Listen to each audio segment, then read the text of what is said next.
My pleasure to introduce Lloyd Buddy Wesley, who's a Chiniki band member and a Stoney Nakoda cultural advisor and a tribal historian in Morley.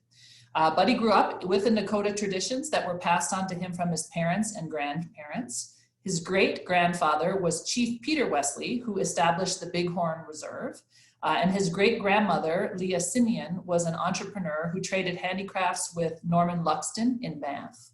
Buddy gained historical Nakoda knowledge through the Treaty Land Entitlement Research Department since 1990, and with constant ongoing discussions and interviews with Stoney Nakoda elders through traditional oral history.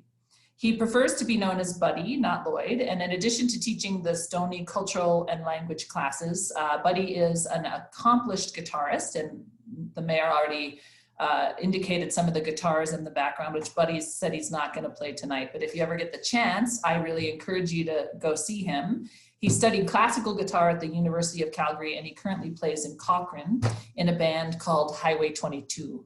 And so, and I had the pleasure a little while ago of taking a language class with Buddy, so I'm going to indulge and see how I do in welcoming Buddy in Stoney. I do want to say, Ambawa Stitch, Buddy, Doha Dauch Hu Chimagina.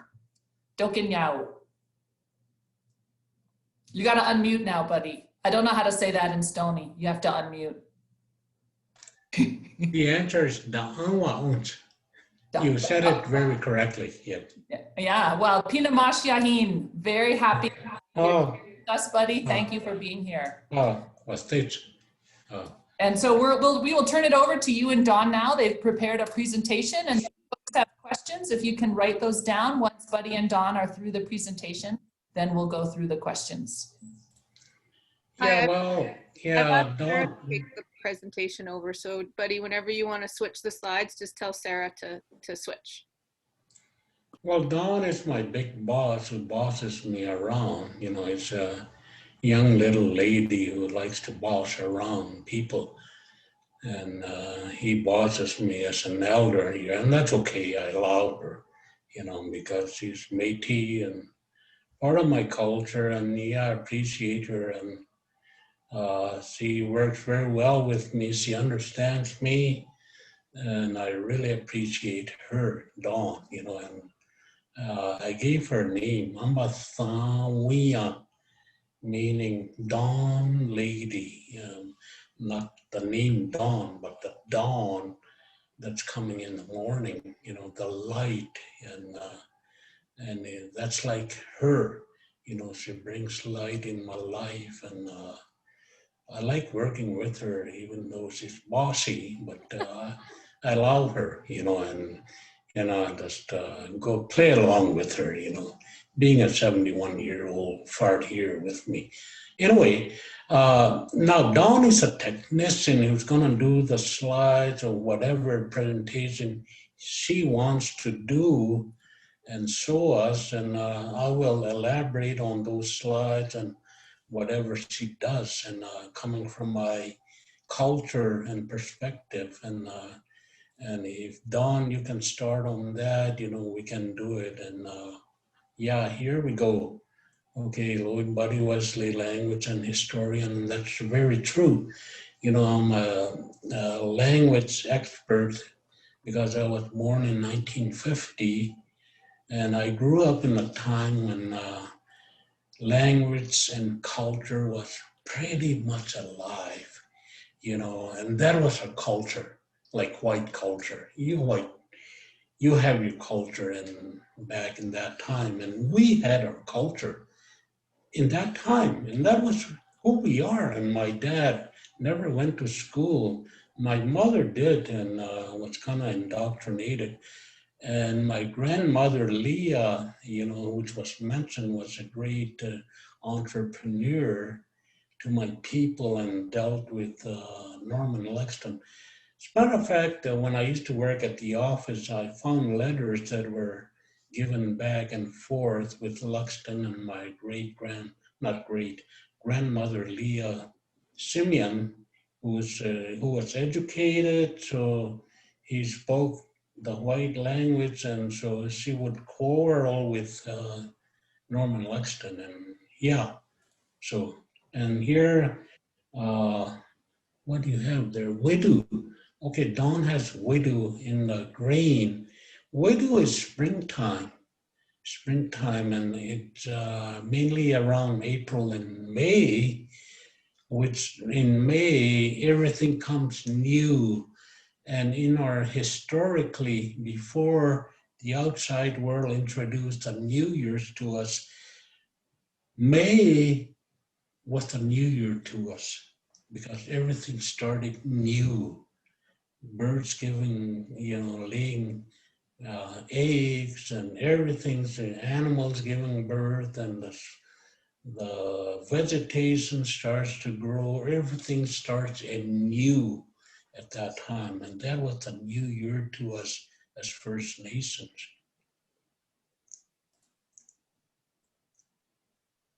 And in the Bow Valley, which is Canmore, and probably all of you know the Stony Flats, just east from the RCMP detachment there. There's the flats, and that was a very camping area year to year for my people, and they would camp there all in a long history. And that's how, the name Canmore came about. This young warrior was coming home from a hunting trip with bow and arrow before contact, and it was dusk, and it was getting dark. So the warrior, seeing this young sapling growth, which is probably coniferous tree, could be a spruce or a pine, and it looked like a moose. So he took a shot at it. Being a young and warrior and just reckless, thoughtless, and thought it was a moose. And that's how the name Chuak Chim Chian Kudebi is the name of Canmore, the vicinity. That spans from east side of Rundle Mountain up to, Exhaw, which Exhaw is just a new name to us. And so, and we dealt with the Kootenai people, which I don't know how to pronounce it, Naksa, Sapwa, Pumig, Mountain Cree, Blackfoot. Not so much the Blackfoot, they, that was another story I can tell. Anyway, Totena, and Métis, yes, we, those are the people that we dealt with and trade with, and Bow Valley was surely a trade route for us. And as you can see in the picture, that could be, you can see a mountain behind that, and you can see my people, they're in teepees, and teepees were that, what you see there now is just kind of after contact, you can see that it's a canvas. Before that, it's animal hides, like moose hide and buffalo hide was made into teepees. And those is an area of treaties, northern section and mid Alberta and southern section. And that's just showing that Treaty 7, Treaty 6, people, and Treaty 8. And the Crees were our allies. And so we were very close with the Cree people, and their language is kind of similar to ours, and so, and then we adapt some of the words into our language, such as money. Money, we say sunya in my language, which is adapted from our Cree allies or neighbors, and they say sunya in their language.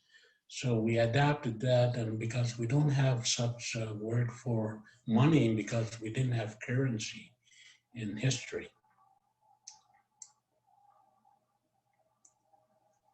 So this is my tribe, Nakoda tribes of southern Alberta, and we're called Mountain Stone, and because we dwell, along the foothills of the mountains, going far north as Peace River, which we called in my language Caribou River, which is Peace River, and then going north to the Brazeau, to Bighorn, North Saskatchewan River, and coming south into Morley Bow River, and then going south to Old Man River and right into Waterton, and then past even Chief Mountain and going into the border. You know, back then there was no border, so we dealt with Flat Hat people and the Crow Indians and Kootenai, and there's such name as a Tobacco Plains that it was a gathering place for where we would go and trade with the Kootenai people. And here we had Bighorn Wesley Band, 235 kilometers north of Morley, which is, yeah, Bighorn. And it was a reserve established by my great grandfather, Peter Wesley. And Eaton Valley was 213 kilometers. I would say 70 miles, never mind kilometers. I'm old school. So 70 miles south from here is the Longview. We call them Gahnaombin, the one who dwell alongside of the mountains. Gahna means alongside of the mountains, and we call them those who dwell alongside of the mountains, Gahnaombin.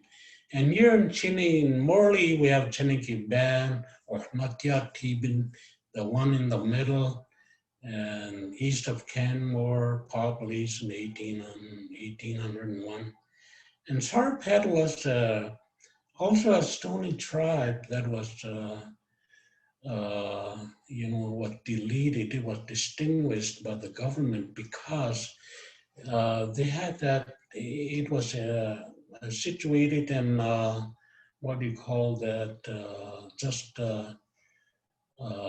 south of, what do you call that town? Geez, I have a brain fart here. It's, and it was a reserve that was established, but they were stricken by the smallpox. And later it was again stricken by the Spanish flu. So they had to scatter. And so they figured that they were jinxed or that there was some, bad spirit that was bestowed on them. So as we speak, there is a gravesite that was owned by, after it was deleted, it was bought by a farmer, and the farmer refused us to go to that grave hill, and it's in his property, and the government can't do F all for us to get those graves, and and why, it just goes to show that we're less, we don't have less, we have less priority, I guess, today in today's history. Northern tribes of Alberta. Geez, I can hardly read. Okay, in Saskatchewan, there are 8 nations: Standing Buffalo, and Wapitun is probably slang by some white guy. It should be Wapitun, the ones who own the leaves. And Dakota Nation, Whitecap, Dakota First Nation, and I can't read that, something. Carry the Cattle, Mosquito, Ocean Man. It's not Lean Man, it's Ocean Man. Oh, Lean Man, okay, Ocean Man, Pheasant Rock. They're all Nakoda and Saskatchewan. So, those are Nakoda people, and my tribe, spans from Nebraska. The Lakota are our relatives, and they span from Nebraska into South Dakota, North Dakota, and into Manitoba, which are the Dakotas, and then it comes west, and we have a little bit of Dakota in Saskatchewan, and then we have Nakoda, and then it crosses over back into the United States, and Fort Peck is a Nakoda tribe, and then going west, it's the Fort Belknap, which are Nakoda tribe, and then it comes across into Alberta, were, boundaries weren't made, of course. And so thus we are here in Morley as Nakoda people. And you go up north, west of Edmonton, we have the Tall Band and the Alexis Band, who are also Nakoda people. So we're a huge tribe. And in history, if you read, we are called 7 teepees. And it's all talks about that. Lakota, Dakota, Nakoda. Lakota used L's in the language. We use N's and the Dakotas use D's. So there's the differences, but it's all one relation group, one clan, one huge tribe. And here we see Banff Indian days that it goes way back in the 1890s. And Don showed me a poster that was in the 1890s, first Indian days. And the story goes that there was a tourist that was coming through the Rockies, probably from Vancouver. And somehow the railroad got stranded, CPR had a flaw where the tourists were stranded in Banff. And Tom Wilson, who's a settler in Coatman Plains, happened to be in the vicinity of Banff, and he knew my people very well. So they were camped in the Banff Indian Day grounds. It wasn't a Banff Indian Day grounds at that time. It was a trading area where my people always camped there. There was a Sundance that was held there in where the airport is now. And so they were camped there. It so happens that they camped there when these tourists were stranded. And so the Brewsters and whoever, Luxtons, they asked Tom Wilson, hey, Tom, those Stonies are, camped in the Banff Indian Day at that time. It wasn't Banff Indian Day. They were camped in that area, their camping spot. So can you go and talk to them and, so they can have some kind of, exhibition for the tourists. So Tom Wilson got on his horse, went to the Banff Indian Day grounds now, and talked to my people because he knew them very well. And they said, sure, send your Wasijus, white man Wasijus, to our camp, and we'll show them, powwow, our dances and whatever games we have. So Tom Wilson rode back to Banff and told the authorities, okay, bring your tourists here. They're ready. And thus, my people put on their, ceremonial outfit and, exhibition outfits, and they did it. Normally we don't dress like headdress. That's just for ceremonial and exhibition, You don't, sometimes in the past we see Western movies where Indians are wearing headdresses. That's just Hollywood, We don't go to war wearing headdresses. That's silly, that's just for ceremonial purpose. It's highly sacred. We don't use it in warfare. So Tom Wilson took the people there, and thus, Indian Days was born. And I think we're the first tribe in Alberta history to have, first ever Indian Days. And those are my people, how they dress after contact, 1900s to 1980s.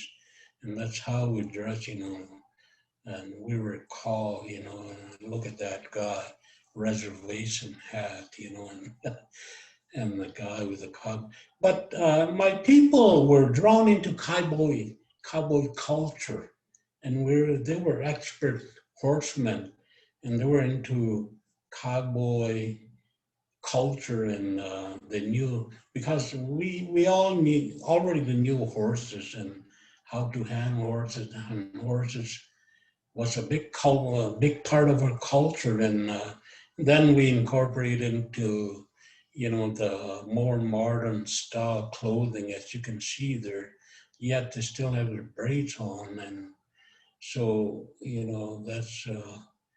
that's how we were captured from White Museum, and Luxton family, that they were so close to the Whites and the Luxton family and the Brewsters.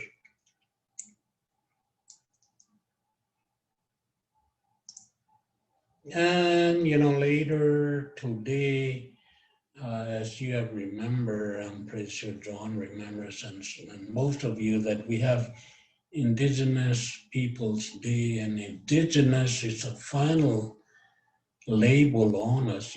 First it was Indians, First Nation, and it goes on, and finally we settle on Indigenous. Now, for me, I like Indians, the Hollywood style, ooh, ooh, ooh, Indian style, and I'm an Indian. I still call myself an Indian, according to Hollywood.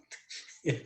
Anyway, we have Indigenous days in Canmore and in Cochrane, and they have something in Calgary, I think, and in Ottawa there's a bigger one, and I don't know if Banff have it, maybe a small, just a recognition of it.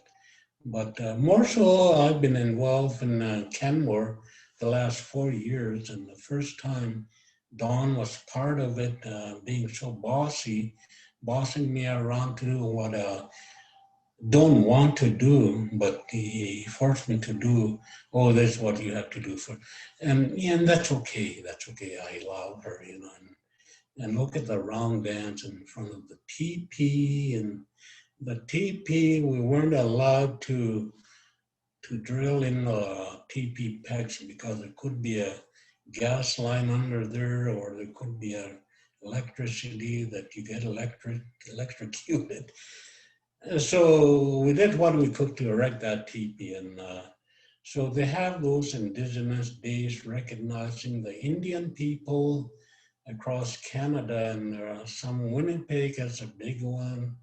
So today I see myself as an Indian, as a human being, and I'm so equal as you people, white people.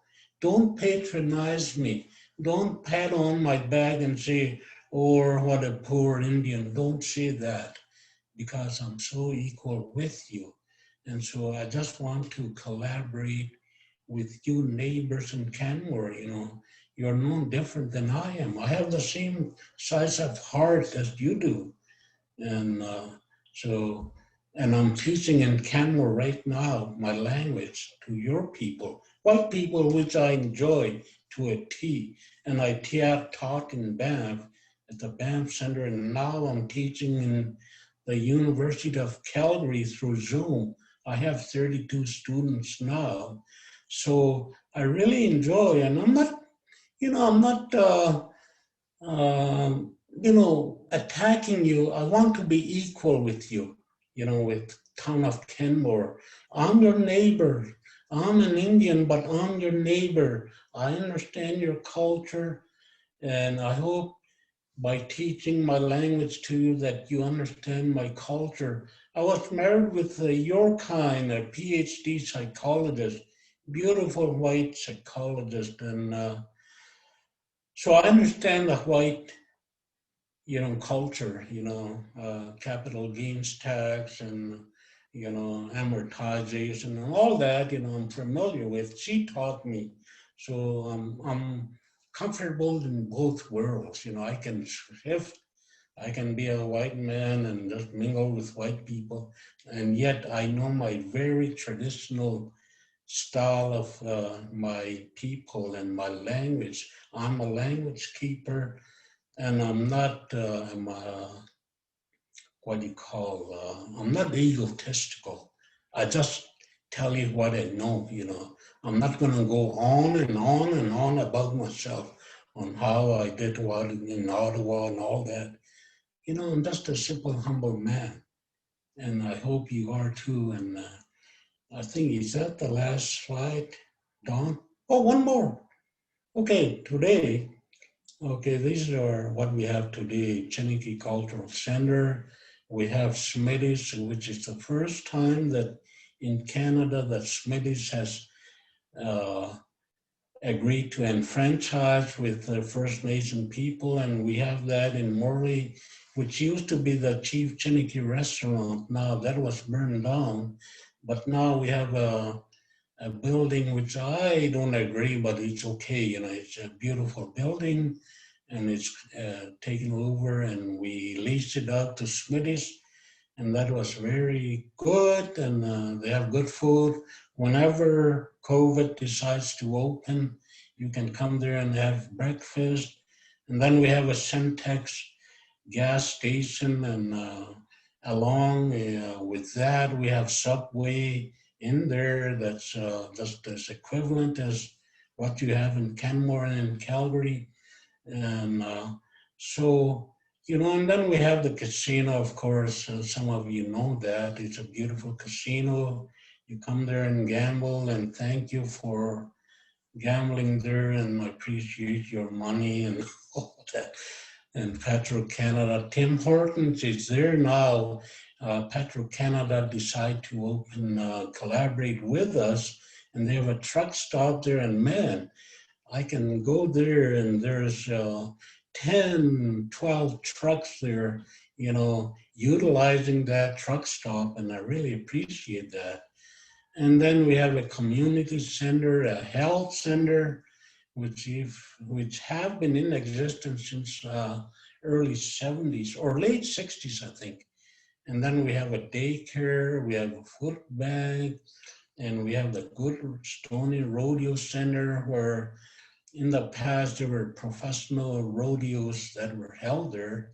And now we have the Chiniki College, which Don is kind of part of it. And we have elementary and high schools that it's in operation, but now we are kind of dampened, unfortunately, with COVID.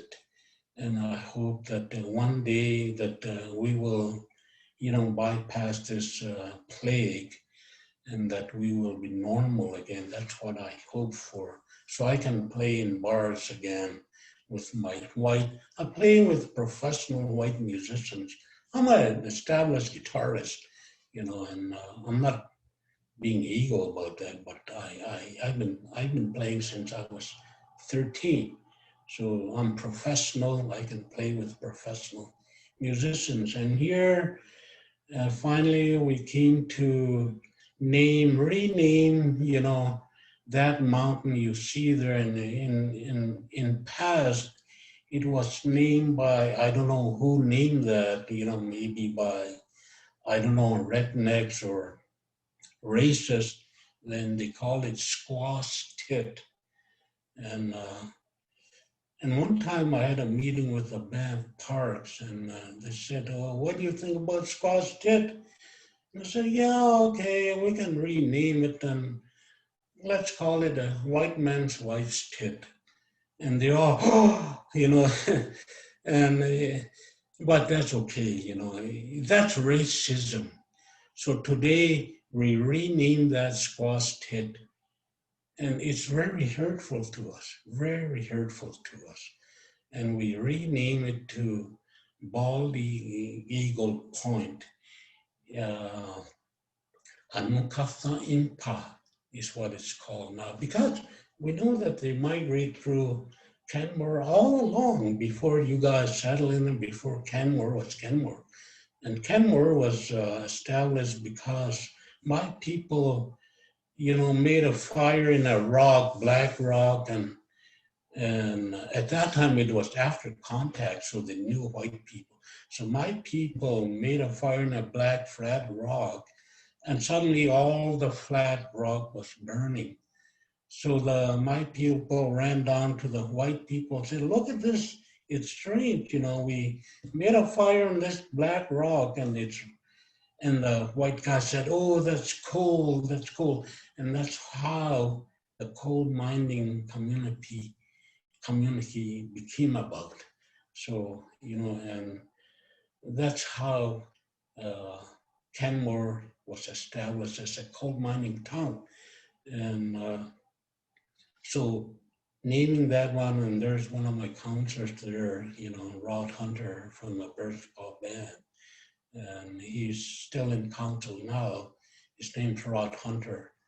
And that's, I don't know why Don decided to include that. Anyway, that's, you know, that's part of our presentation. I hope this finds you well. And I still, you know, we can sit down one day, you know, half a day, and I can explain to you the livelihood, the etiquette of my people, the traditional ways, and I hope that you will want to learn about my culture like I did with your culture. I became to want to learn English language and be educated. Oh, although I only went as far as grade 9, but working with white people, I kind of self-educated, and all my white friends educated me in the white language, and I really appreciate that. So, you know, and likewise, I want you people, why don't you come and learn about my culture like I did? You know, I had to. And it's about time that you should come and learn my language and my culture. Nothing wrong with that. It's just collaboration. I think that's what it should be. So, you know, tourism, you know, we like to partner, you know, with whoever's out there in the white realm. And if they have something going, we want to be included in whatever, because it's our land initially, and there was no boundaries in the past, in history. But we know about the land. We're Mother Nature's people. We call ourselves Heyam Winsasta, people of the land. We pay close attention with Mother Nature, how it behaves, the birds, the animals, the river, you know, the leaves, you know, even plants. We pay close attention to the behavior. We're not into money, you know, oh, that's gonna, you know, it's kind of hurts me when I go to Canmore. I look to the north and this big mountain's being eaten up. You know, God, you know, why do you have to do that? You know, that's Mother Nature's, you know, we have to respect our mother, who's Mother Nature. So in Sneers, thank you. Pinamabits is the correct word. In Sneers was invented with Christianity, and I don't really agree with that. The real word is Pinamabits. Everybody say that. Pinamabits. Pinamats. Say Pinamats. Pinama. Pinamach. Pinamach. Great, there you go. Pinamats, great. Pinama. Yeah, thank you for your time, and thank you for inviting me. And I really appreciate my time with you. And I hope I haven't intruded into your life, which I don't want to. And let's collaborate together. Let's be neighbors, true neighbors. John is my true neighbor. I can tell John whatever I want to say to John. He understands. Thank you, John. Yeah, well, and thank you, buddy. It's been really interesting for a lot of, particularly for those of us that haven't heard or haven't been a part of any of these conversations. I know that there's some questions. I see that Jeff, you have a question. Did you want to ask Buddy to answer that question? I think we're asking you to unmute and ask it, Jeff. Are you good with that? Do you want to ask him? So Buddy, thank you for that great presentation. I'm interested in understanding if there is some kind of tourism development plan for Morley that we can help with. Is there something that you can share with us of what's being done now to bring people in, and how can we help? Well, there's we had an election in Chiniki, man. I'm part of Chiniki. My name is Wesley, but I'm not Wesley, I'm Chiniki. The story behind that is my father was from Bighorn. He was a Wesley, and he married my mother, who was Chiniki, who was Simeon. So my dad transferred to Chiniki, so thus I'm a Chiniki band. But yes, there's new council that have been that was elected this year in Chiniki band, and one of them is my nephew and one of them is my sister-in-law. So they're so optimistic about tourism, and I don't know what their ideas are. And I have to, consult with them before I can answer that question. Which is promising, I'm pretty sure there's something there that we can collaborate with you. Rachel, I think you had something to add to that conversation. Yeah, Buddy, I'm working with Tourism Canmore Kananaskis. Thank you so much for your presentation. Mm-hmm. I'm really new to the Indigenous historic journey, and I think it's fascinating. And it's that you have so much to offer. The history is so rich, and I'm looking forward to being your neighbor, mm-hmm. for sure. And I'm looking forward to collaborating with you, helping you with whatever you need. So Sarah or Dawn, if you can make an introduction, I'm looking forward to meeting you with your nephew and with your sister-in-law? Sister-in-law, yeah. Yeah, sure. And see what we can do together. Sure. Thank you. Thank you. Yep. Yeah, like I say, I'm from both worlds, and I want to bridge the gap with my culture and white culture, and that's what I'm doing with Cochrane too, so, that's me though, I'm just open with my white people friends, and I respect them, and I really have a lot of white people friends, and I really appreciate having white people friends, and I can relate with them, a lot of my people, I have to say, have anger because of residential school. And I don't blame them, but me, I dismiss that. I understand, and I like to work with white people, and we're both, and we have a journey in our lives, and I like to share that journey with you. I can, we have to sit down a half a day and go over my culture with you. Yeah, and I'm willing to do that. I would love that. I'm just talking for everyone else. I'm just taking a class, an online class with the University of Edmonton called Indigenous Canada. Mm-hmm. And I just started it, but it's a great starting point to get a little bit of an overview about history. It's a free class. Right? So yeah, it's a great class. Sure. This class at Arts Place is also excellent. I highly recommend that. Okay. Yeah. Good. Lisa, did you have a question? I thought I saw your hand up.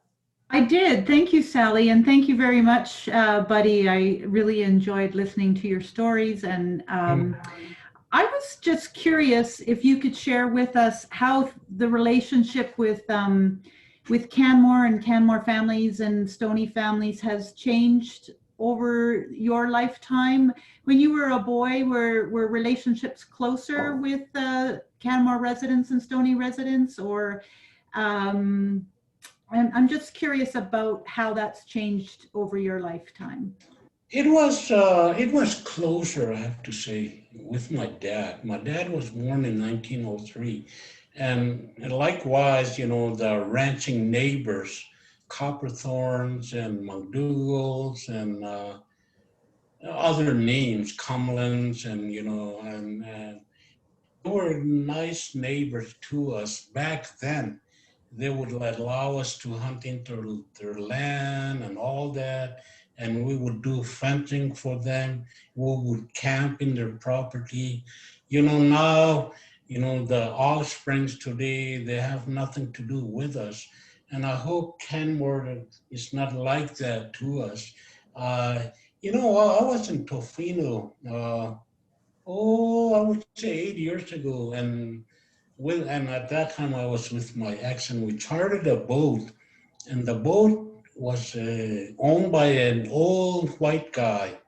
And we boarded the boat, and I was chatting with that uh, old white guy, and he said, "Oh, where are you from?" I said, "I'm from Morley, Alberta, and I'm Stony." And I said, "Oh, wow." He said, "I know a lot of your people."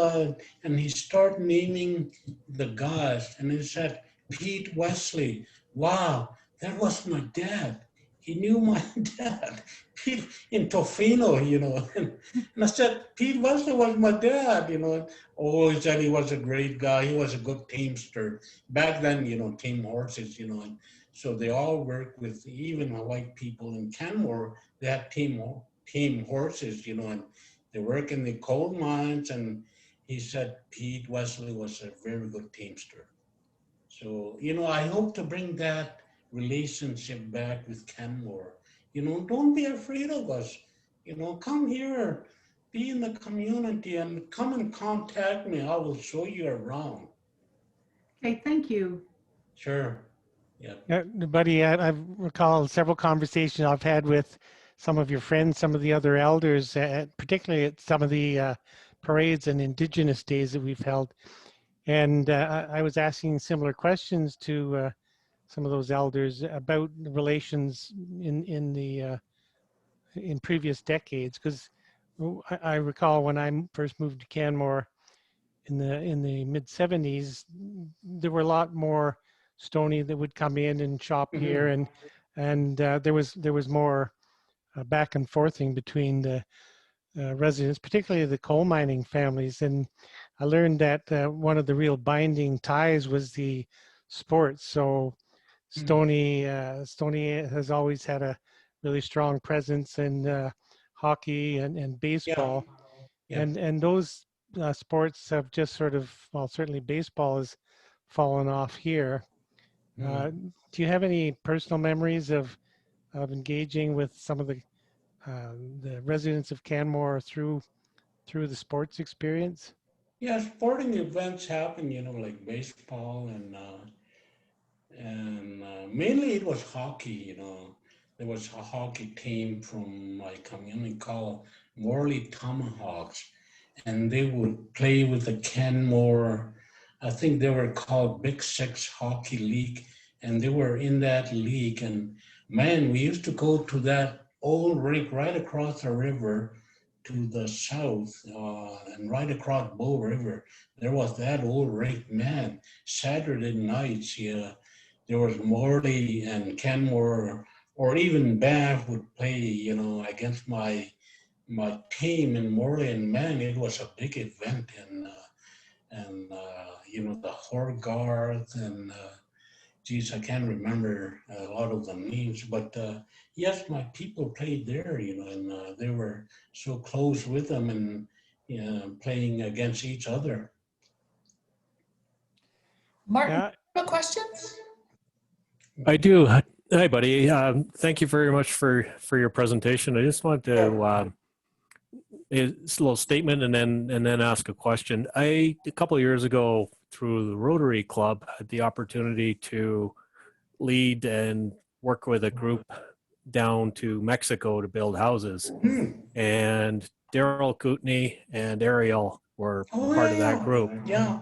And Yeah, had a great opportunity to spend a week with them, and actually a few months leading up to it, doing some fundraising and different events. And it was fantastic. In fact, while we were in Mexico, Daryl led a round dance for a group of 70 of us that were down there building houses.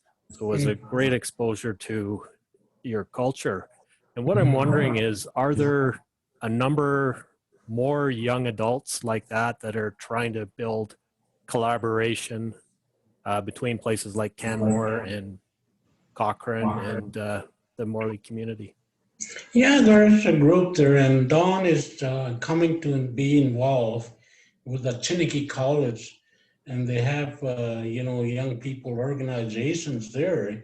For me, I'm almost 71, and I don't, mingle with those crowd anymore, but Dawn is more involved with those crowd, and she knows a lot of most of those young people, and they're still into, projects like that, and they're so with it, and they're educated, and so they're more open, and so they're willing to, do such projects like that.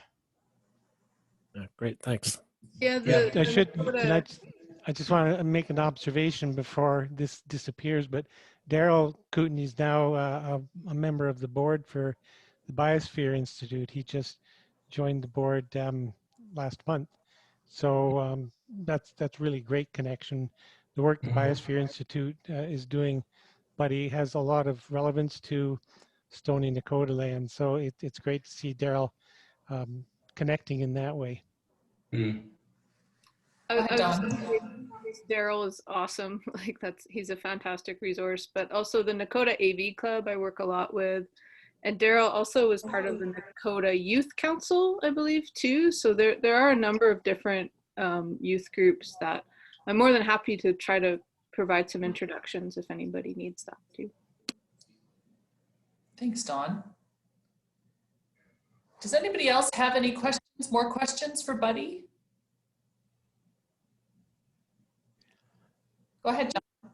Yeah, buddy, when are we going to get out golfing again? Yeah, we have to. Yeah, I love playing golf with you only because I can beat you. Well, Sykes beats me even worse, and Sykes is what, 88, 90 now? Yeah, he's 88 now, I think. He's being very careful with COVID. So mainly he's just staying home, and he's just sending his wife to get groceries and all that. So I don't blame him. He's being very careful. Yeah, well, be sure to say hi to Sykes for us. It's a good time for him to be cautious. Yeah. I have one more question, Buddy, before you go. I'm just wondering if what your sense is of how welcomed people feel in Canmore. So when you or other friends of yours or people from the Stony Nakoda community come to Canmore, I hear different stories about it. I'm wondering what your perspective is on how people feel when they come to Canmore. Do they feel welcome? Well, it's like a toss-up, and of course, there's still, we have to say that there's racism and from both parties, and that's one thing that I want to get rid of. And although I'm not really involved, I have to say this to you people that ever since I married this beautiful PhD psychologist, it seems that I'm a little bit ostracized from the tribe. And now I'm back into the community, trying to establish my name again. And so far it's starting to work for me, and becoming back to be an Indian, Woo, woo, woo. And, so I'm trying to, I'm not adulating, but I hope that one day it will come to fruition for me to be back into the community. And I don't know, I have to, whatever people say when they go to Canmore or to Cochrane, and probably some of them face racism, some of them don't. And I know in Cochrane that, there is racism, and some of, I would say half and half. I have a lot of friends in Cochrane, and they really respect my people, but then some don't. Like I say, racism is racism. And it's not about judgmental, it's just the way it is. And this is reality, and that we face, and, I could go to Africa and I could be, I could endure, racism, issues, and so I have to, racism is there, it's how do we encounter that, how do we deal with it, how do we surpass that is the big question. It's a big question, buddy. We need more than a half day to tackle that question. Yeah, exactly. But I think one of the first steps is to have meaningful relationships, and you really do a great job, buddy, of connecting with people in ways that are meaningful. Mm-hmm. You're very generous with your time and with letting Dawn boss you around. Yeah. Pina Mosh again. Awesome around. Yeah, sure. Pina Mosh, thank you so much for coming and for joining us. Okay. Ake Huchi Magachach. Wow, you got it. Don't watch it. And it sounds like some people will connect with you more through Dawn, so we really look forward to that. We have some speakers, and you're welcome to stay and listen if you want, but if you have, maybe you want to turn this off and play your guitar, you're welcome to do that too, buddy. Yeah. Thank you. Well, I think it's nap time for me. Hey, careful. You're going to give us old guys a bad name there, buddy. Yeah. Take care, buddy. Thank Sure. you. Good Thanks to for see you, coming. Dawn. Thank you so Everybody. much. Yeah, sure. Okay. Yep. Okay, thanks, buddy. And then with that, our next, it looks like they're all here. Our second set of guest speakers are here, and Adam has organized this group for us. So maybe Adam, do you want to start with a bit of an intro of who you've got here? And I know you guys will all have a few things planned to speak to. Yeah, sure. Actually, I'm going to let everybody introduce themselves. Mark is just getting his little one down to bed, so he'll be a minute or two. But the idea, we all kind of came to consensus that it would be more beneficial to get right to face-to-face questions. So we're going to just do quick introductions so everybody knows who's who in the zoo. And then we all got together on Monday just to kind of chat through the questions that were offered to us. And we have a little presentation just to kind of summarize the theme of the kind of the main themes of that, the outcome of that meeting, which ended up being about 2 hours long, amazingly. So I'm gonna kind of pick on people individually to let them introduce themselves, and then I'll just do the quick summary with a little slideshow. So first person I see is Jenna. So Jenna, you wanna know better who you are, what you do? Thanks, Adam. So my name is Jenna Notting. I run Get Outside here in the Bow Valley. We do hiking, backpacking, and snowshoeing tours. The majority of our clientele come from Alberta and Saskatchewan, so mostly local population base. And we target mostly female demographic in there. Yeah. Awesome, thanks, Jenna. Andrew, you up next. You're muted, Andrew. You're on mute, Andrew. Let's try that again, shall we? Am I better now? Yeah. So Andrew Nickerson, I own and operate a couple of businesses here in town.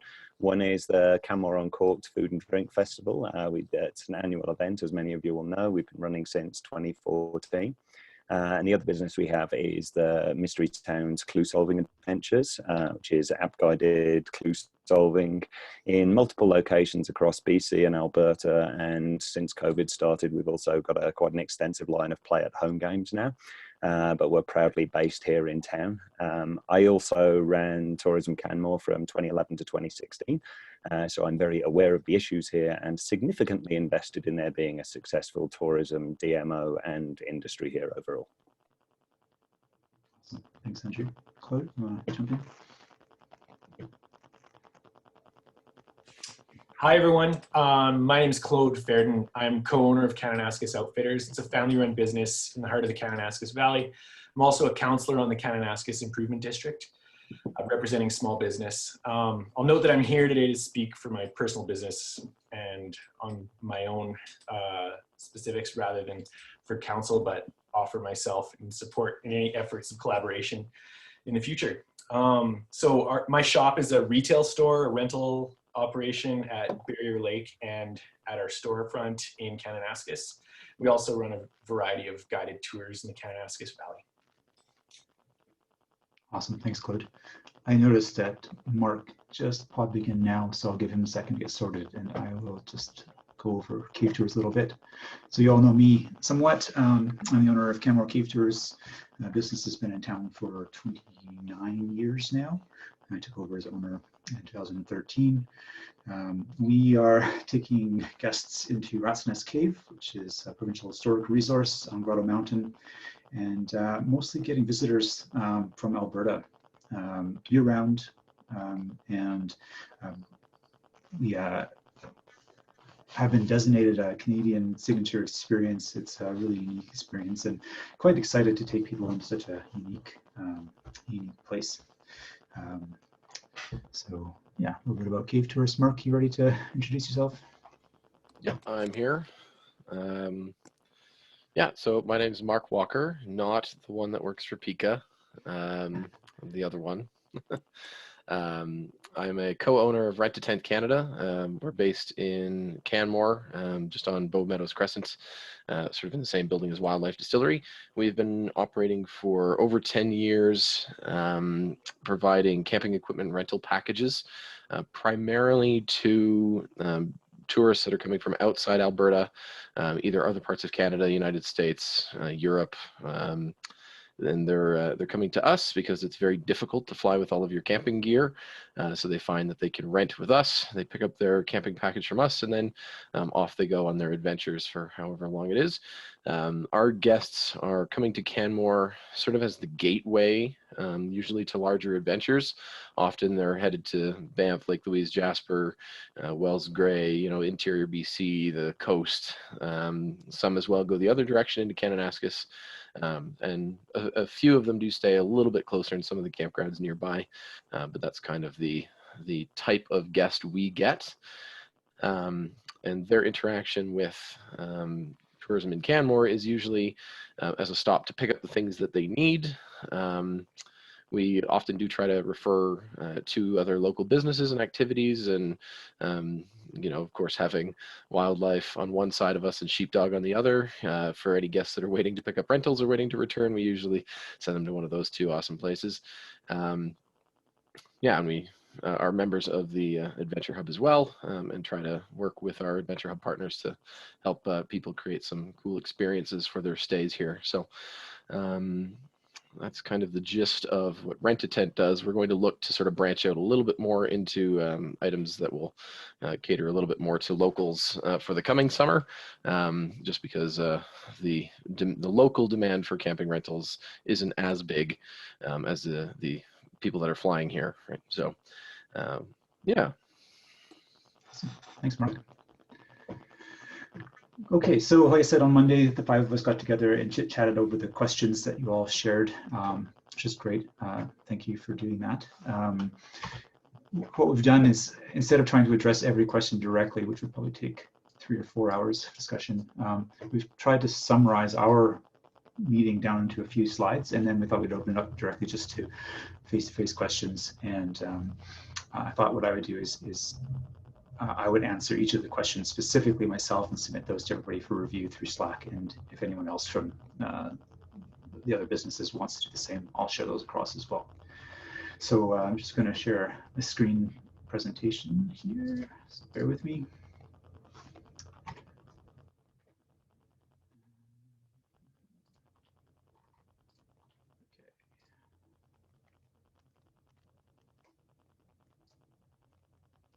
Hoping you can all see this one and not my notes page. Perfect, Adam.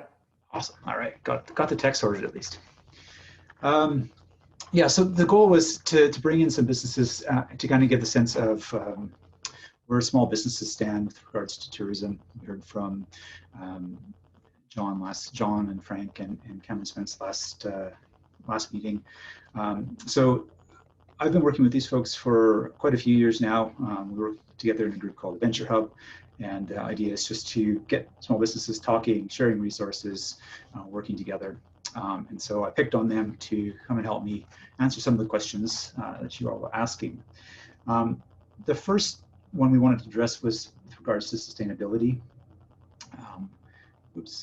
So for us, we realized that sustainability is going to mean a lot of different things to different people, different businesses, but really sustainability is about the long view. We all chose to live and work in Canmore because it's a place we want to live. It's not a necessarily an investment opportunity. We raise our families here, we recreate here. So this is something we want to be able to do for a very long time. But sustainability to us means, in a broad sense, I guess, the ability to have enough income to run our businesses. We need the revenue injected into the community to support the business, but in a way that also supports the community and the environment. I guess one of the things that popped up was the idea of a triple bottom line was a bit odd to us, because really we all operate in that model anyways. Everything we do is environmentally based. It's directly connected to the community. So those are big components of what we do already in our business. So it was a bit odd to have to think about it as a very separate thing. So yeah, and I just want to say, if any of the other folks, the other business owners wants to jump in at any point, please do so if I miss anything. The next point, we just felt it really important to stress that Canmore is a tourism community, but it's not one just because we say so. If tourism Canmore Kananaskis ceased to exist today, visitors are still going to come. They're going to come because they want to. It's a pretty amazing place that we live in, and yeah, people want to come and recreate here. And even though not every resident or local is going to support the growth, or every business is going to support the industry, everybody benefits from visitation and the visitor spend. So the question is, how are we going to manage that and mitigate the consequences of that? I just wanted to share one little interesting thing I found. So I did a quick Instagram search using just the hashtag Canmore, and you come up with about 750,000 Instagram posts. I think it's really important to point out, though, that it's not just businesses promoting this town. A lot of these are locals who are proud to live here and want to share the beautiful places. But this gets out and people see this and they say, well, I want to go there too. So we're all kind of responsible for this visitation. And you have to remember, it's not just businesses promoting this incredible destination. So without any level of management, though, this growth is going to be uncontrolled in terms of who's coming, when they come, what they do. So the community therefore has to choose between either allowing the market to decide what happens, or proactively shaping the future of tourism in a way that balances the growth, the inevitable growth. I mean, we have this two massive marketing machines on opposite directions on the highway, and both of them are pointing people at us. So what are we going to do about it? We think it starts with a clear and aligned message. We need to get everybody on the same page, and it starts with a clear and aligned message from our civic leadership. We need council and administration to stand up and say, we are a tourism town, and what that means is X, Y, and Z. And it needs to be a crystal clear vision that removes any doubts about what we are as a town, and it paints a positive picture of what the future of tourism will look like. And then we need an effective and sustainable destination marketing organization. And that's not just to make us busier, or even to make us busier at all, but it's to target the right people at the right times and to provide a common messaging platform from which everyone can align. And I just added these billboard signs up here because all three of these are, or at one time were present on the highway. And there's three different messages from three different organizations. So you can see there might be a little bit of language confusion for people pointed at the mountains, right?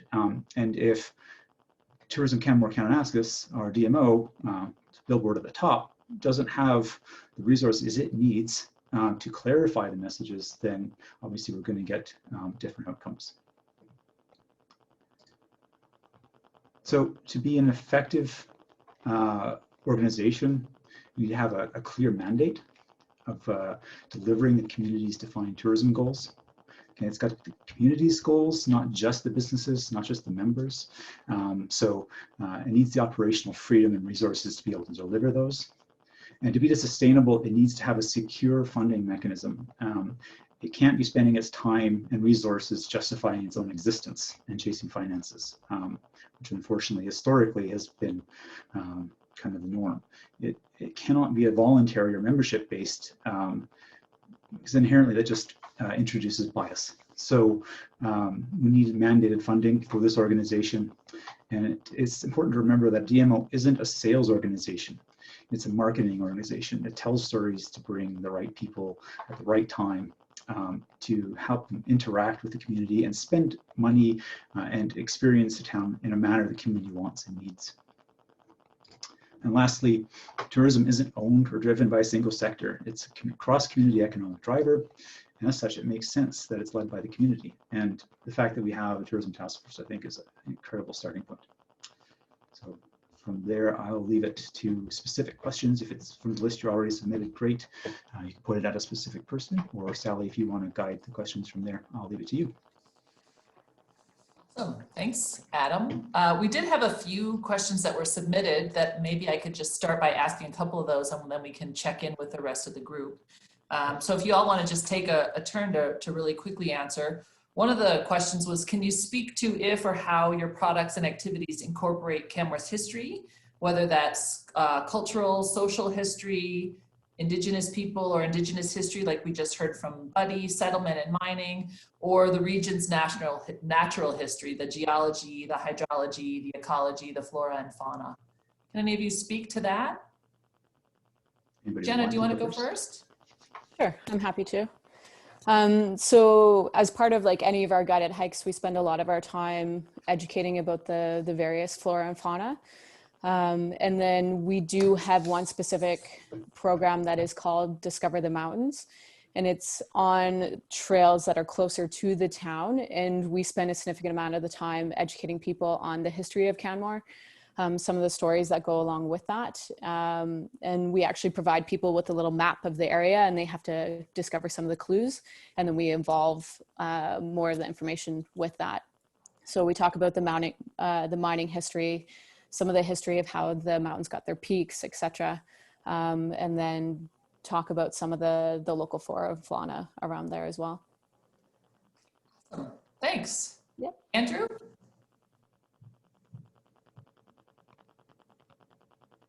I can't tell if you're frozen. Hang on a sec. Frozen? There he is. No, I'm back now. All right. Yeah, for us, it's the mystery town side of what we do is we're getting people to find that information themselves. So everything we're doing is we're building a fun little storyline which creates a mechanism that's going to drive people around the community. What we want to do is allow people to find those things so they're learning along the way. So we find things like the information signs next to the river wildly useful, because we can create a clue from within that. That means that by the time someone has solved that clue, they have to have actually read all of the information that's on it. So some people look at it because, you know, they see it as a way to learn history. Other people, you know, they've learned about the history and the culture without even knowing that was what they were going to be doing in the first place. Brilliant. Great. Thanks. Claude? Being in Kananaskis, we don't talk about Canmore specifically, but or too often, I guess, unless it comes up in discussion or conversation. But we definitely talk about local Indigenous and First Nations history of the valley, specifically how the place got its name, and other various First Nations wild edibles and things that traditional medicines, stuff like that. As far as local history, we focus very locally, I guess, because I think when people are coming to our area, they're hoping to learn about what's in front of them. Thank you. Mark?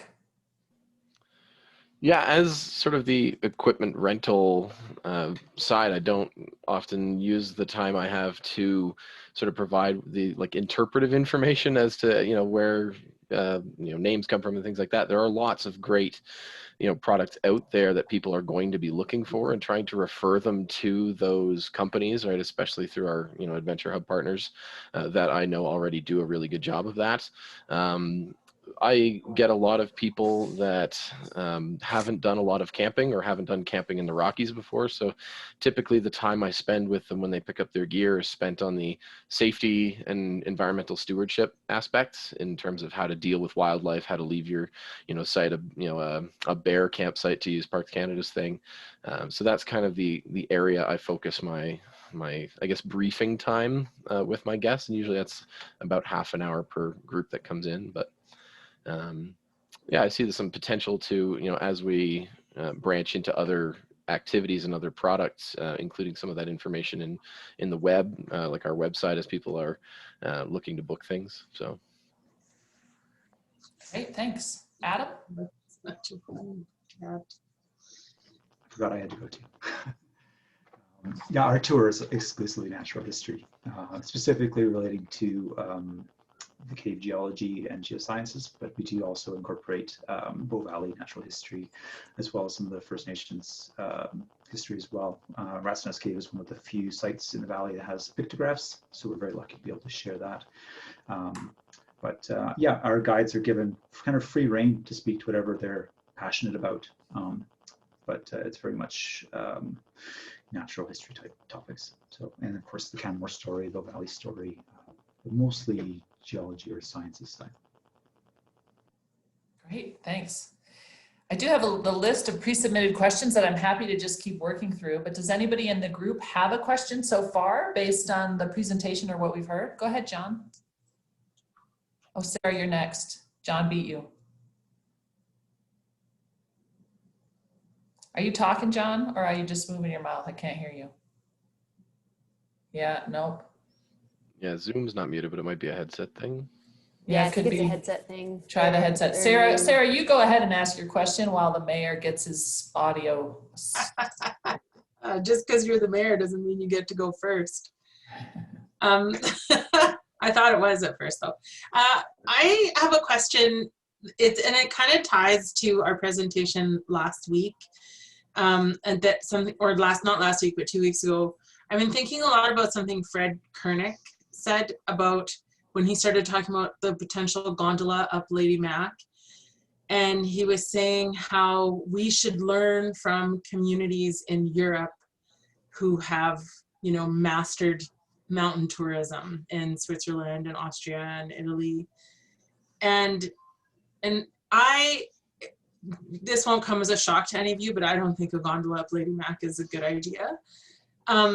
And one of the things I think that we get stuck in when we start thinking about comparing ourselves and learning from other communities, especially from Europe, is that those communities in Europe don't have grizzly bears, wolves, cougars, anything like that anymore. They have basically totally eliminated all of their large wildlife from their ecosystems, and that's why they have gondolas up every peak and all that kind of stuff, right? Like that level of tourism development comes at the cost of losing your wildlife. And Adam, in your presentation, you very clearly said how like our tourism businesses are the environment is part of the offering. And so I was just wondering if anybody here or anybody in your group would like to comment on trying to define a little bit about where we draw the line between offering like a good tourism offering and the development, and how important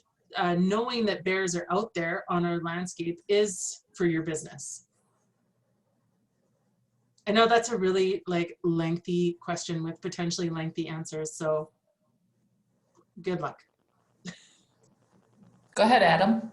Unless anybody else wants to jump in, Andrew are unmuted, so I'll let him go first. I'll let you go first, then I'll jump in because I've got about 10,000 opinions on this.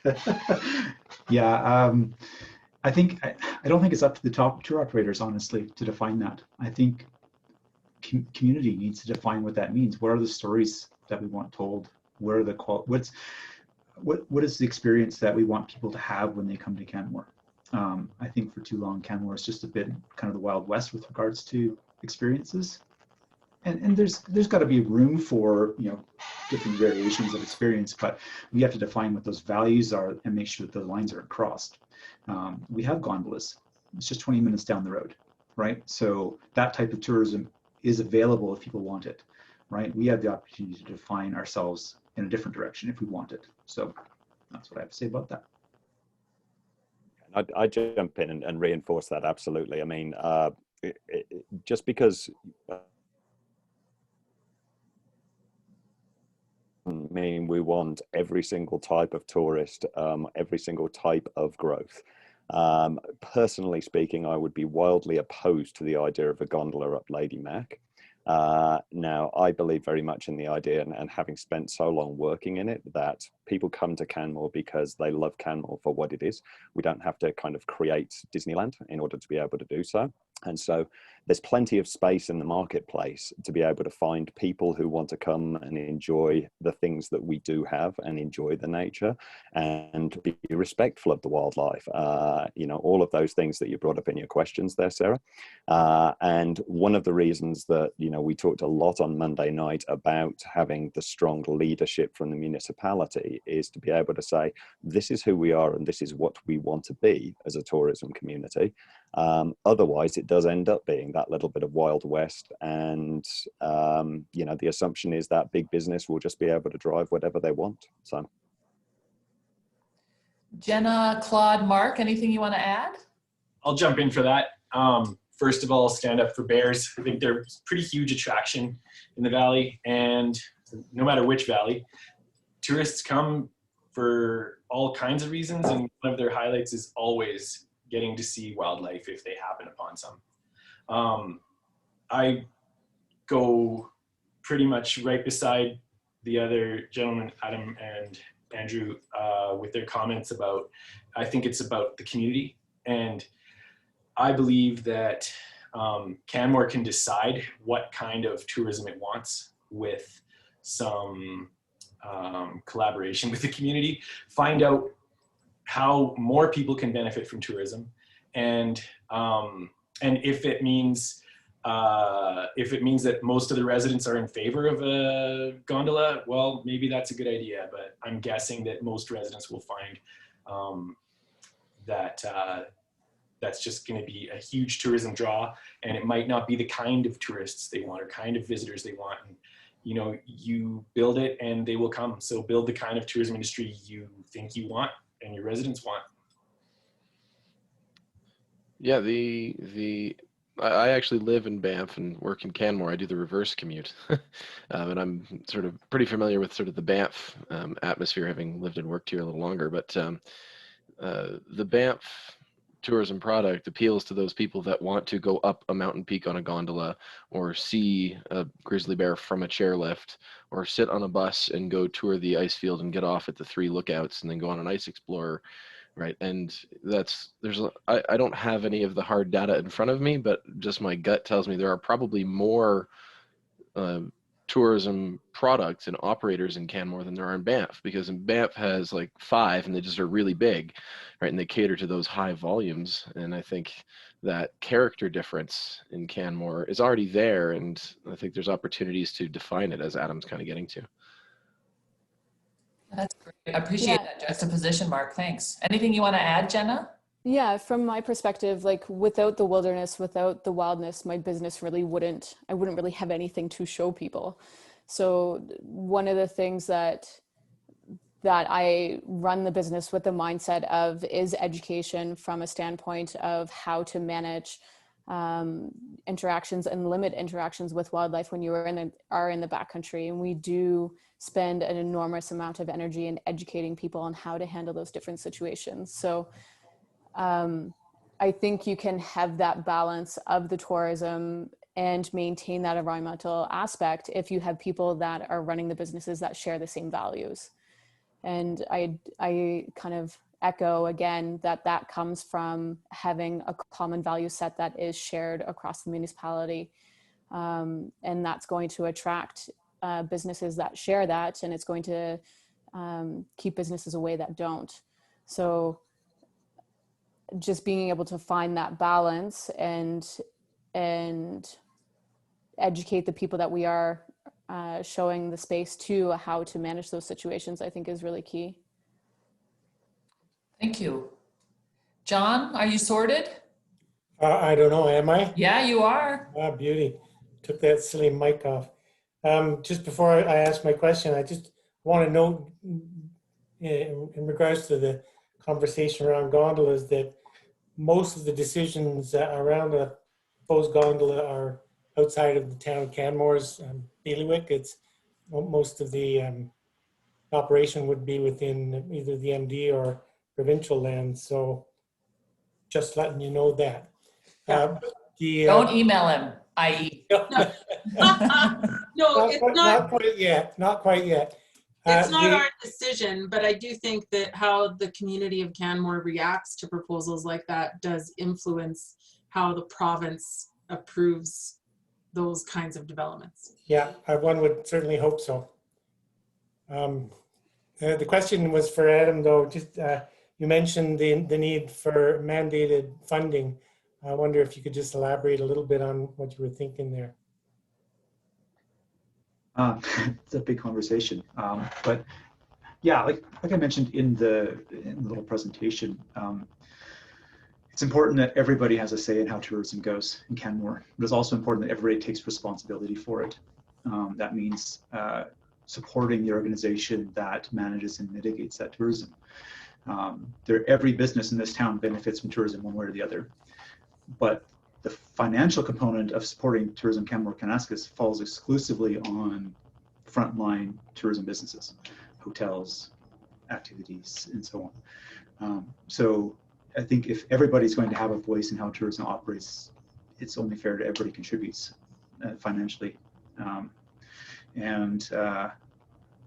Yeah, I think whatever that model looks like, whether it's through business licensing or something like that, I'd happily pay more business license to support that organization.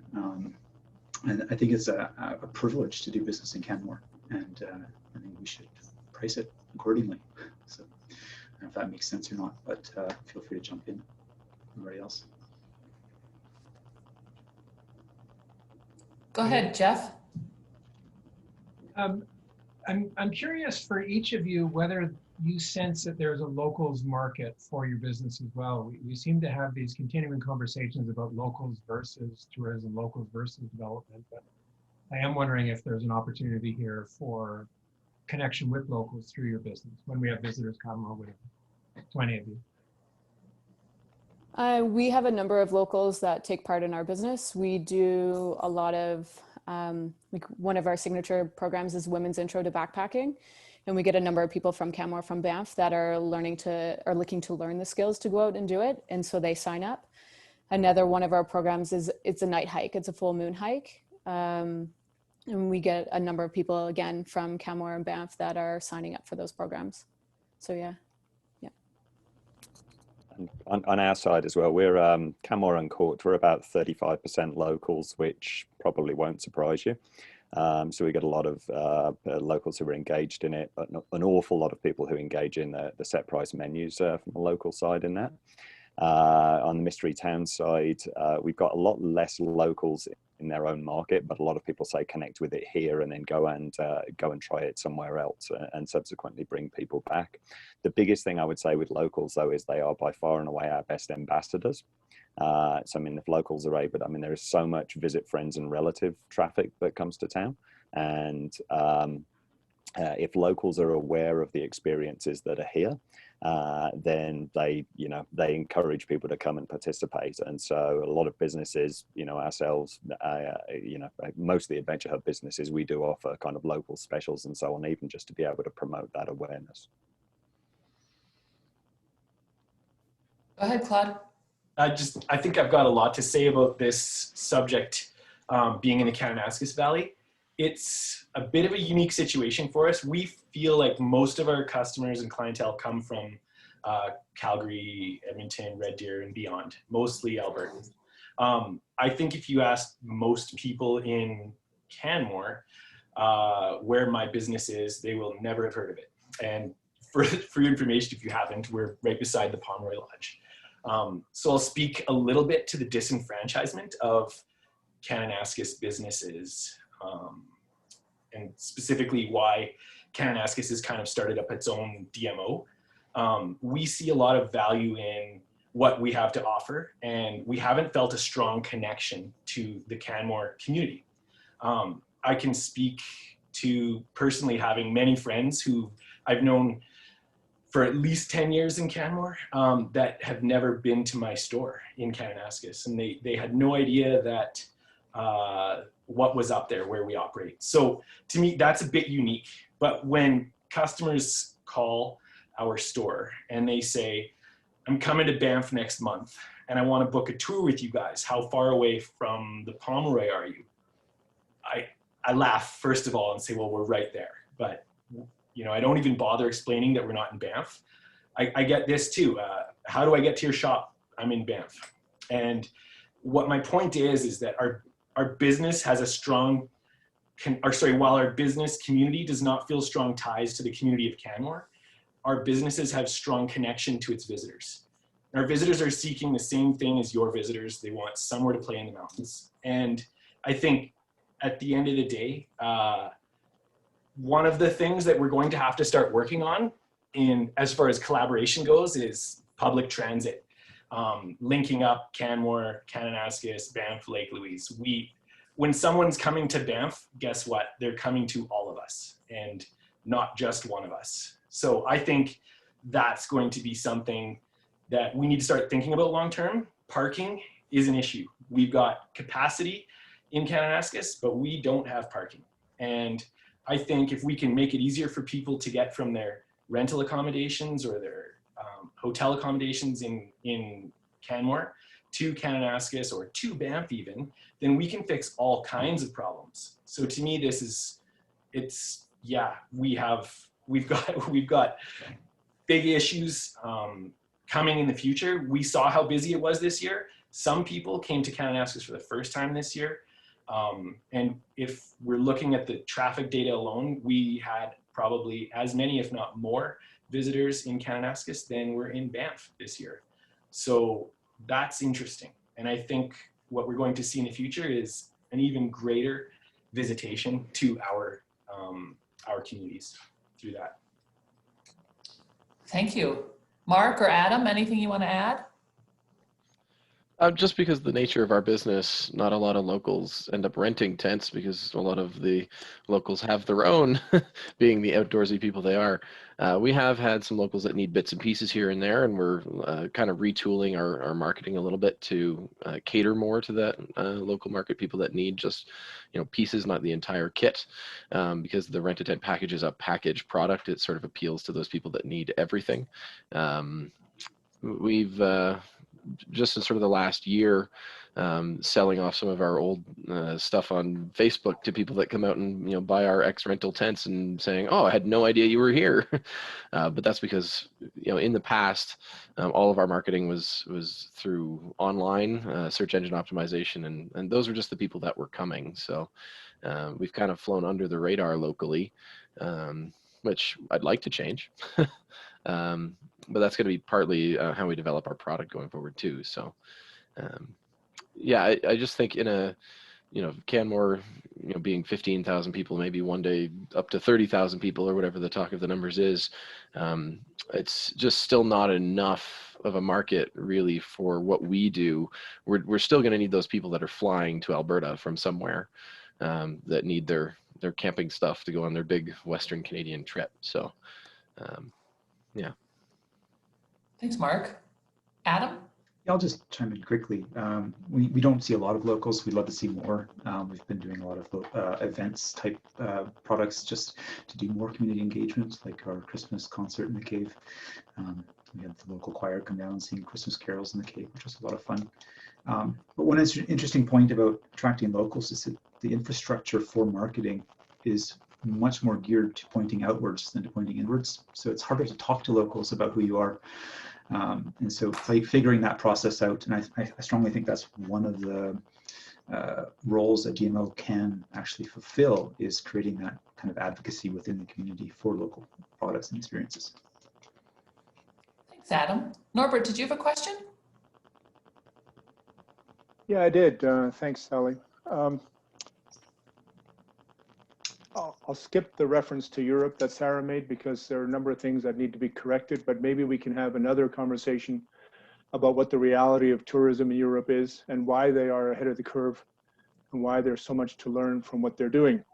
My question to these operators are, first of all, what percentage of your capacity are you operating on this year or last year? So pre-COVID, where are you in terms of your operating capacity? That's part A. And part B is, how would a resident of Canmore know or feel if your business increased by 100, 200, 300, 400%? Would we notice whether or not you had a significant increase of business in what you do? I can start that one. Sure, great. I'm about 99% busy from June 15th to September 15th. And then 20% capacity the rest of the year. And you can imagine the challenges that comes with. So would Canmore notice if our capacity increased the rest of the year? Probably not even a little bit. We don't deal with huge volumes to begin with, and we fly almost literally under the radar. So we're not dealing huge volumes. We're not taking bus loads, right? And I can probably speak for the rest of the operators in that regards. We don't deal with massive volumes of people. So to increase our capacity 200%, 300%, we wouldn't have a significant increase. Whereas increasing, a Brewster or something like that by that volume you'd significantly notice that. Mark? Yeah, we're an extremely small company. This last year, including my business partner, we had 2 employees. And pre-COVID, we would have maybe up to 4. We have about 60 camping packages that could be out at any one time. That almost never happens. We always like to have stuff on the shelf. But from our operating time, which is sort of end of May until the end of September, probably in and around 60 to 70% on average. Of course, there are peaks on the busy long weekends where people are looking to go for a camping weekend or something like that. So again, because we're kind of more that gateway to sort of the Rockies, once the people pass through our shop, they could be in the Three Sisters campground, they could be in Lake Louise, they could be in Revelstoke. So any increase in our business, we'd probably see them stop and pick up a few more groceries, maybe a couple bottles of gin, or maybe do a tour or something on their way through, and then they're off into their adventure. So yeah, it wouldn't lead to a noticeable increase, also because we're quite small already. Hopefully going to grow, but yeah. Jenna?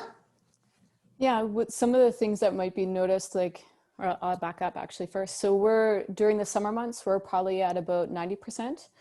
And then during the winter, we're similar to Adam in the sense that we'd be substantially lower. If we were at a higher capacity, things that would be noticed is some of the community organizations would actually get more funding because we donate a percentage of our revenues to Bow Valley Kids Sports, Bow Valley Food Bank, Arts Place, the YWCA, etc. Other trickle-down things is we partner with organizations like JK Bakery for our day hikes. So all of our day hikes get sandwiches. That's what we do for our lunch packages. So there'd be small effects like that. And for our pre-trip meetings, pre-COVID, the individuals would come into town the night before we leave for our trip. They would spend the night in a hotel. But our trips, unless it's a private trip, our trips are max capacity at 6 people. So the effects would be small, but those would be some of the things that might be seen. Great, thanks. Andrew? Yeah, so 2 wildly different sides to the business. On the Canmore Uncorked side of things, the events that we operate, they pretty much sell out. We can add more events, but what we try and do is make sure that whatever we're doing that way isn't having a negative impact overall on the community. So we would look very carefully and say, what is it that we'd be adding? The dine around side of Canmore Uncorked, you know, I'm sure you've all found out it may be more difficult to get a seat in a restaurant during those couple of weeks. But you know, a big part of what we try and do as a business is be moving people around to get into and experiencing other businesses. The Mystery Town side is very different. We have unlimited capacity. People can take our adventures anytime to tell us when you're going to play. And so even when we get very busy, people aren't all playing at the same time. So you might see a group of 4 people who are kind of running from place to place around town and you know, reading boards but I mean, it's never really going to notice a public impact.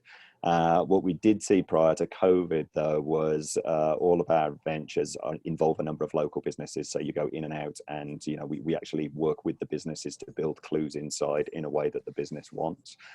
So the businesses would definitely see an uptick. Since COVID, we've had to keep everything outside and not be moving in and out. So we look forward to the time we can get back in. Great. Claude?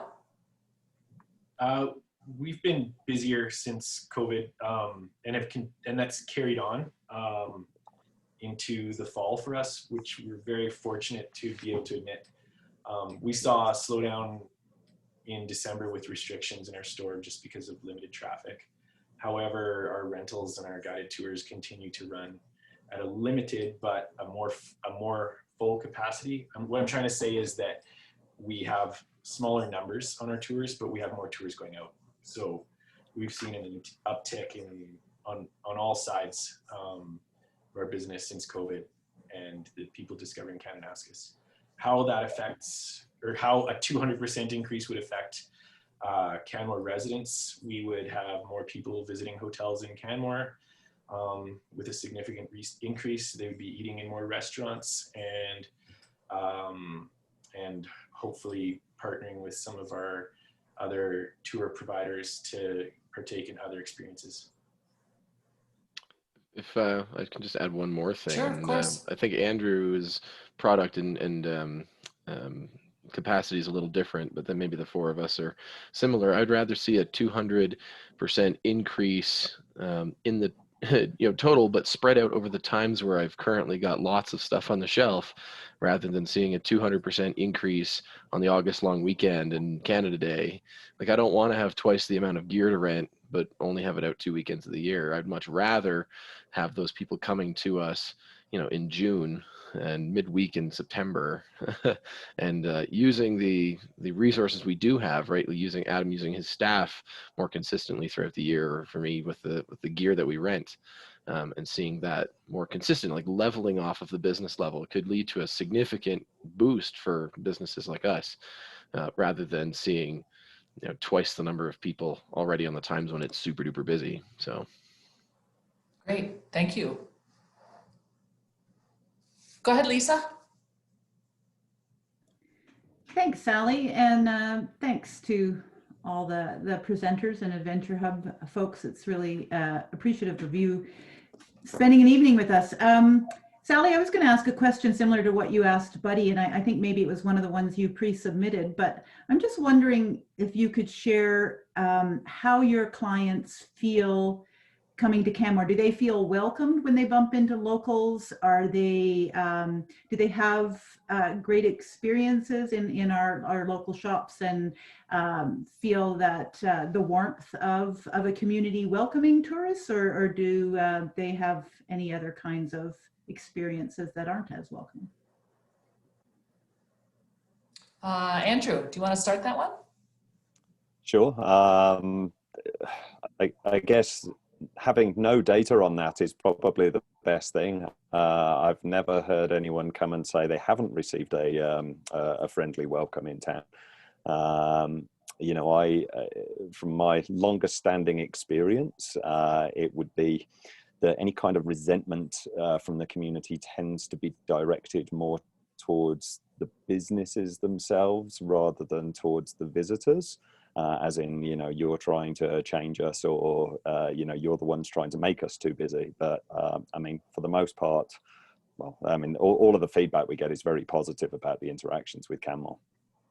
That's great, but that is maybe a compound question then. Have you experienced that yourself as a business owner, Andrew, that Canmore residents don't appreciate your business or have concerns about your business? I get very contradictory stuff. I've never had anything negative about mystery towns. For Canmore and Uncorked, I get this wildly contradictory thing of, you make the town way too busy. Oh, but I absolutely love the specials that I can do, and I love being able to come to the event.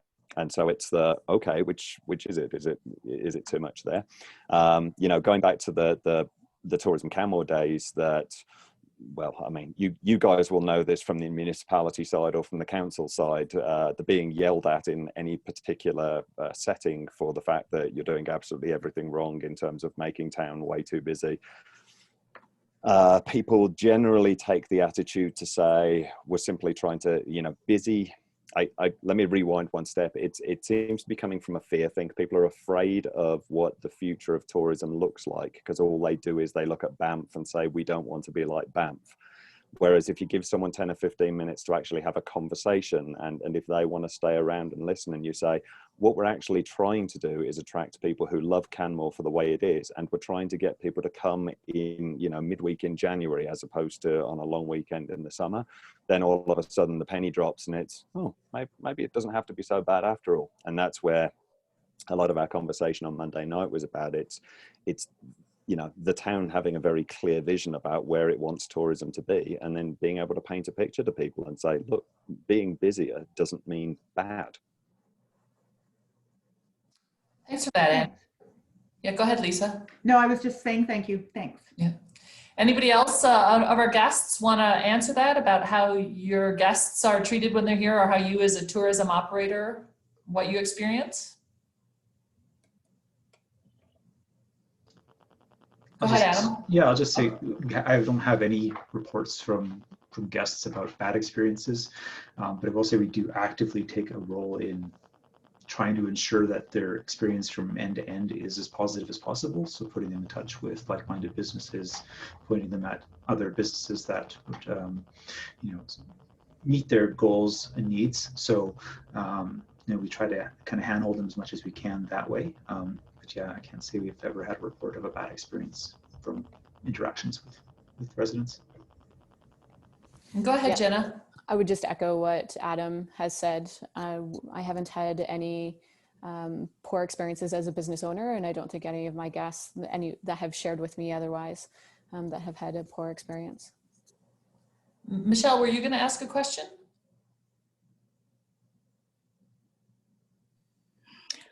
Yeah, not a question at all, and it's just a comment. And my comment is that if these 5 businesses, small businesses that we've heard from tonight, are a representative of the majority of the small businesses in Canmore, then I feel we are incredibly lucky in what we have in town, and we need to bring it on for these people and to bring more businesses like this to Canmore. I find it phenomenal. And I've been into the cave 3 times, Adam. Thanks for that, Michelle. Nicely said.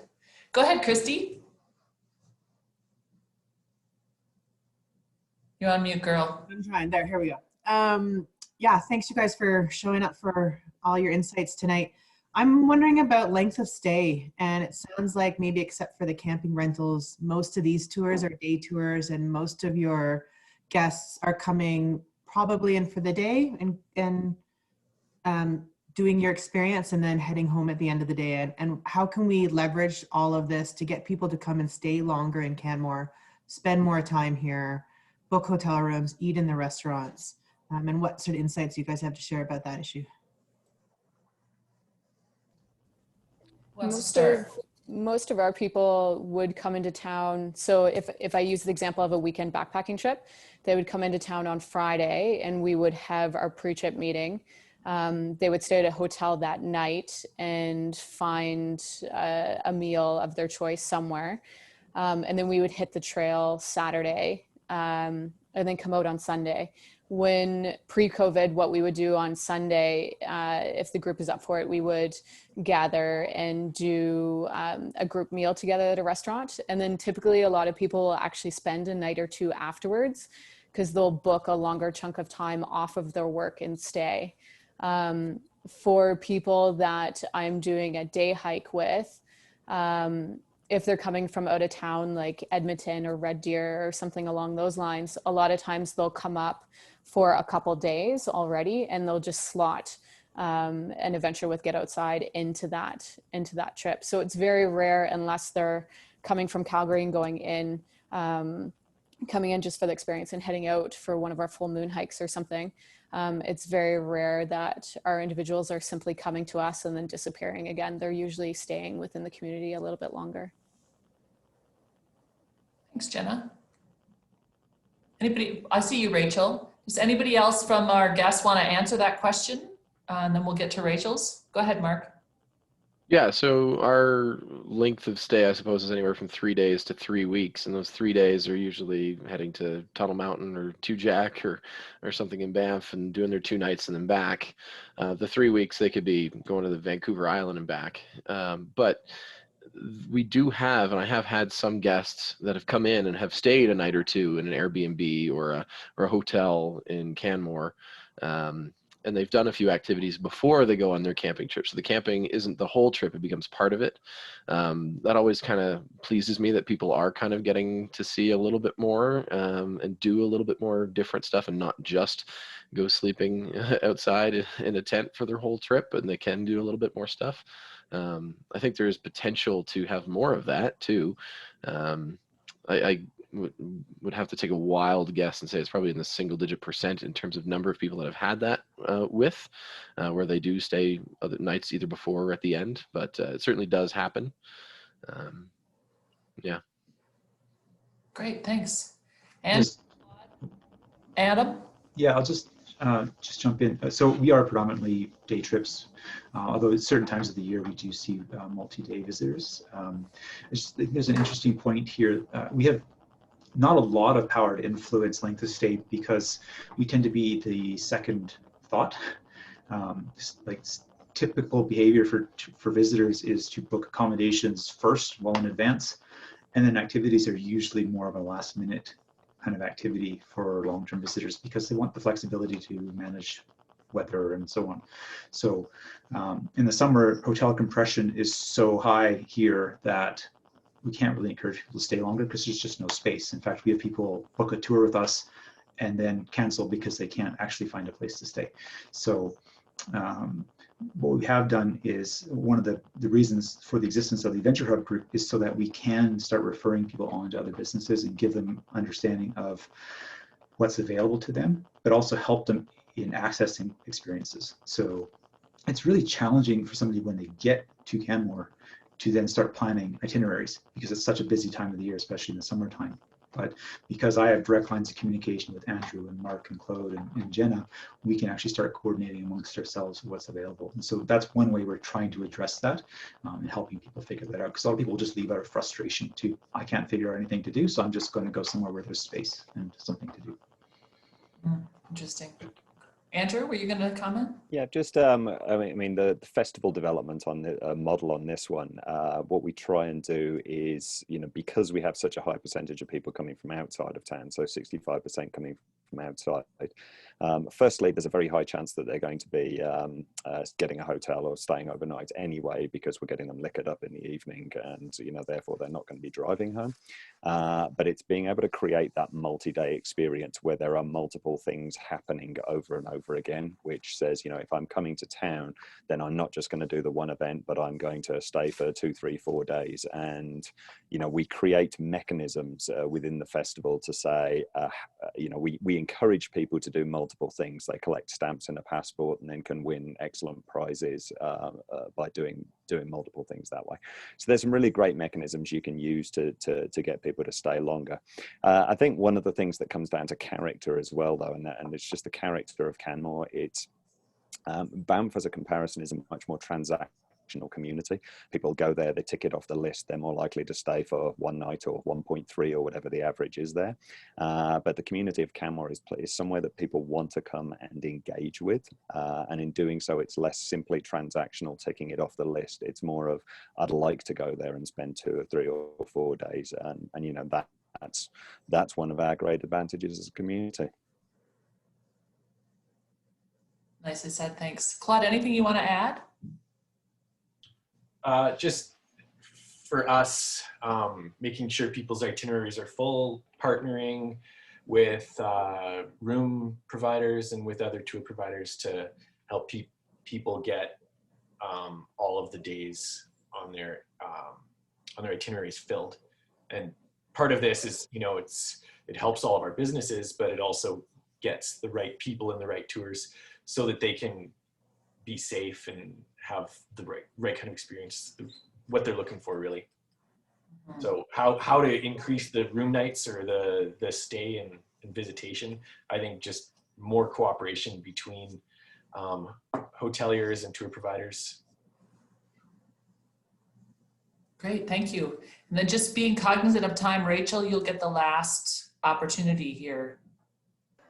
I just wanted to mention that actually all the powers to the activity providers. There is a statistic somewhere, I would need to dig it out, but the more activities you can do in a town, the longer the stay is, because people get an incentive when they start researching a potential destination. They're like, oh, I want to do this and that and here and there. And it just builds on the length of stay. So the more small activity providers we have in town and the more there's to do and the more we can market, then the length of stay should increase through that as well. Great, that's a great wrap up. Thank you, Rachel. And a big thank you, Adam, especially for organizing everyone, but Jenna and Mark and Claude and Andrew, thank you so much for coming and for answering so openly and for all the great work you're doing. We really appreciate having you. Thank you so much. Thanks for having us. I forgot to mention, I'm also not related to Adam. So I think we all assumed you were until we saw you. I meant to say that. I meant to say that off the top, but I'm like, I do have a little bit of hair up here, so just still have a little bit. So anyway, meant to mention. Thanks, that everyone. Thank you. Thank you for coming, all of you. We really appreciate it. Yeah, thank you so much. Thanks for joining. Thanks.